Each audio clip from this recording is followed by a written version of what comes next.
you're so sick at heart that you can't take part. You can't even passively take part. Today we're going to talk about Claire Lehmann. You've probably not heard of Claire Lehmann unless, like myself, you've spent hours of your life trawling through the darkest, deepest recesses of the online right. By this I mean the alt-right, alt-lite, intellectual dark web, those kind of sites, that broad ecosystem, so to speak. If you have, then you probably have encountered her. She's Australian. She is the editor of an online magazine called Quillette, which basically focuses on mostly anti-woke, anti-SJW issues. It's not openly conservative, but when you spend 99% of your time criticizing how crazy the woke left is, there really is no doubt what your political ideology really is. So Claire Lehmann made a tweet that I find hilariously ridiculous, and that's the focus of this video, because I think that if you read this and you're sort of even partly sympathetic to conservative ideas and you want conservative parties to win, you might think that there is something true to this. You might sympathize with this tweet, but I'm going to explain why this is beyond wrong. So let's look at the tweet. I'm going to read it. With the ascendancy of woke, and woke is in capital letter, it's capitalized. All conservatives have to do to attract majority support is to not be crazy. But no, instead we get QAnon, Bill Gates conspiracy theories, anti-vax death cults. Thanks guys, you're really doing a great job.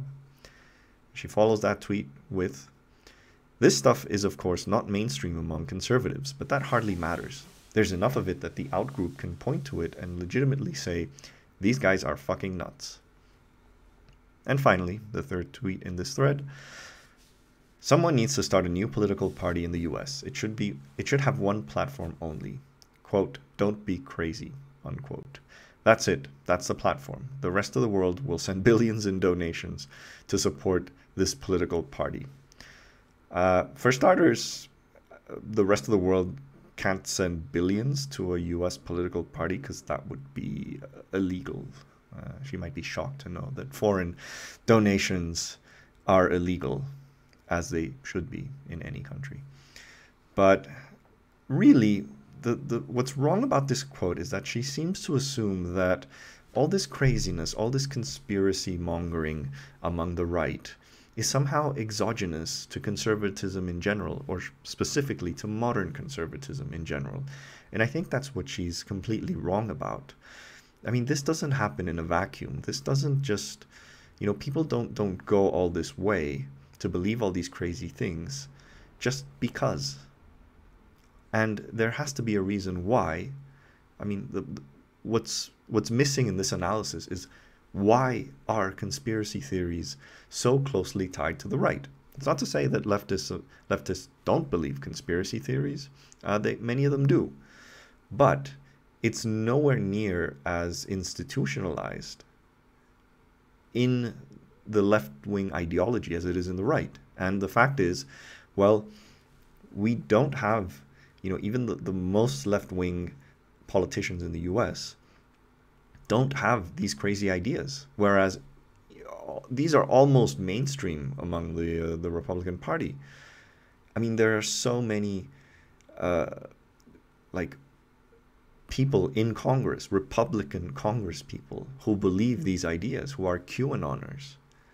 So why is it that right-wingers tend to believe these things? And the truth is, well, conservatism has had a history of kind of cult-like mentality. Now, Claire Lehmann is never one to point this out, because her entire career is based on the idea that leftism is a cult, a sort of woke cult, just hell-bent on, destroying ideas like biological sex or race differences in IQ, or all these crazy ideas that the anti-woke crowd basically makes a career out of. That is her shtick. That is her whole game. And yet there is no discussion of how the right creates these same ideas, and also how desperation leads to these ideas. Because when you have a significant amount of the population that is poor, deprived, struggling, having precarious jobs, you are more likely to end up believing in the crazy shit.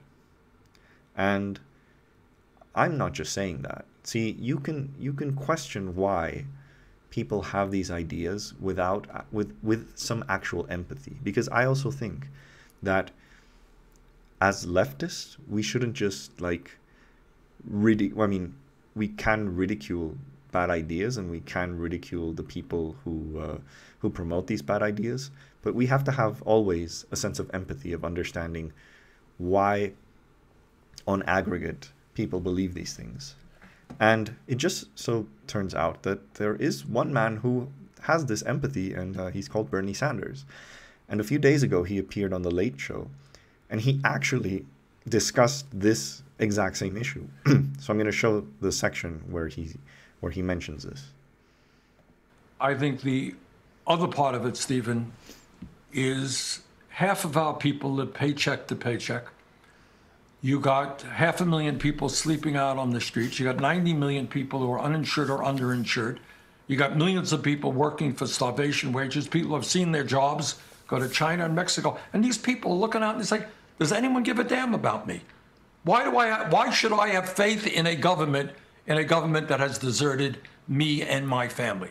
And then with that mentality, people become open for conspiracy theories, for big lies, etc. And I think what Biden is saying is, we are going to address your issues. We're not going to allow large corporations to shut down in America and move abroad. We are going to create decent paying jobs. We're going to raise that minimum wage. We're going to expand healthcare. There you go.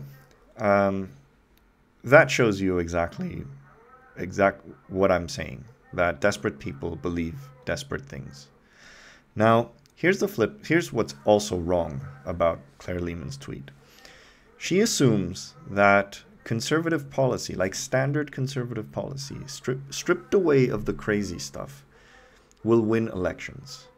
I would really love to see the Republican Party try to win an election in 2022 or 2024, running on trickle-down economics, free trade, tax cuts for the rich, and basically everything in the kind of Tea Party era, libertarian influenced, right-wing liberal economic playbook. I would love it if they tried to win an election. They would get absolutely smashed.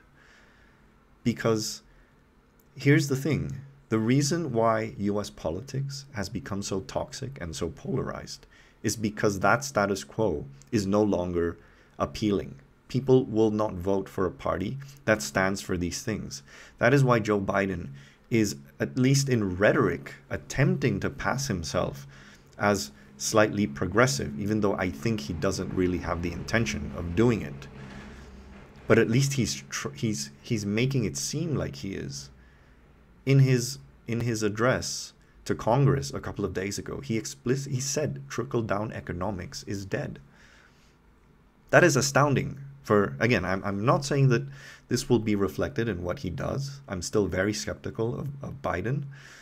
But it's astounding. Not even Barack Obama, who ran as a left-wing populist, ever said something remotely close to that. So that is why, even if you stripped conservatism of the crazy, you would not win an election.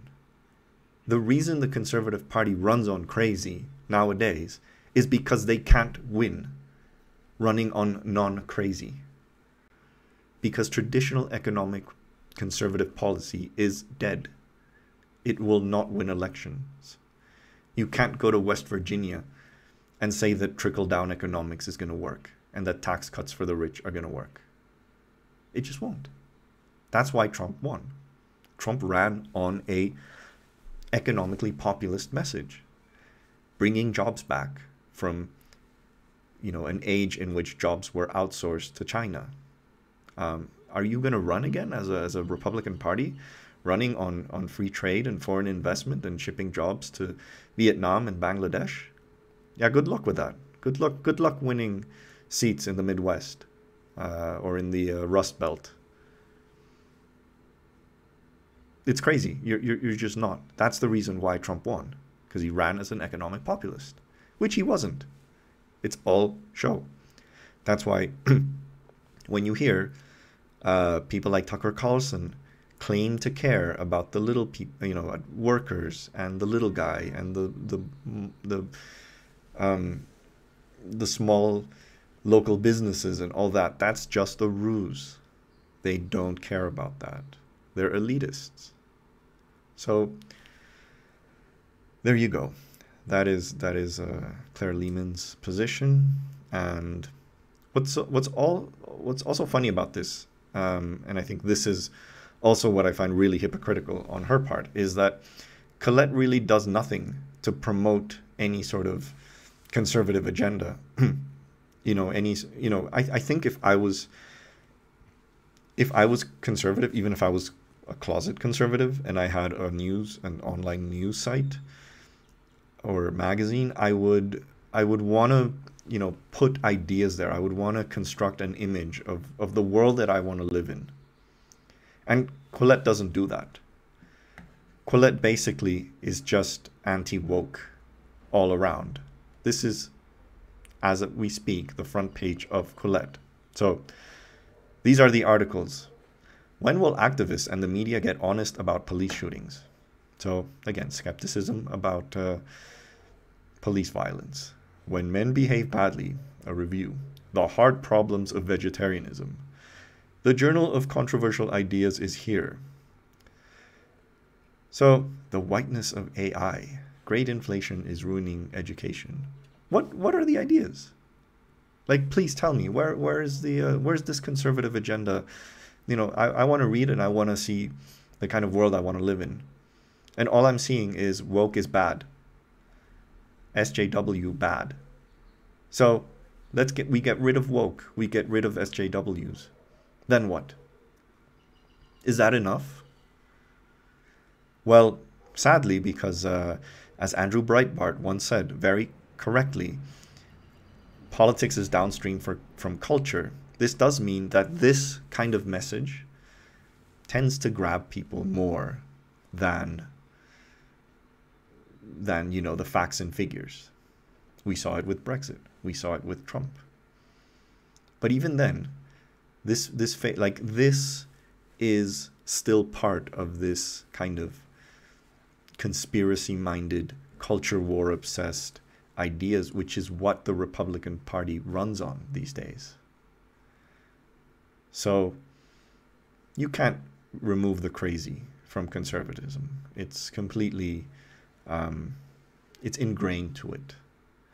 And let's never forget, when we see a site like Quillette and think, oh, these are brave warriors of liberalism and free speech and free ideas. No, it's not. I mean, these are the people who work for Quillette. Jonathan Kay, he's a Canadian, provocateur. Toby Young, one of probably the most asshole-ish public intellect. I wouldn't even call him an intellect. He's not an intellectual. He's just, a pundit. Toby Young is really a disgusting human being.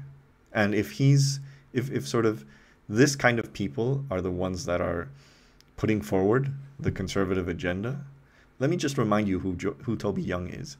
Toby Young has promoted the ideas of progressive eugenics.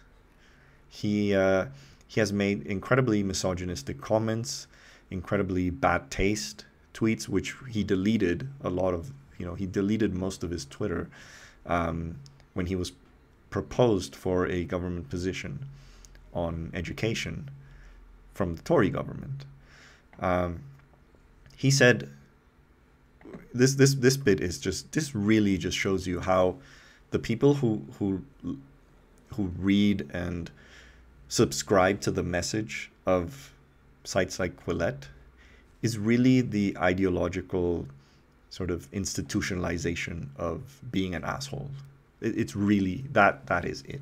It is fashioning your worldview around the notion that you are an asshole, and assholes should just have the easiest time in the world and be accepted for their assholeness.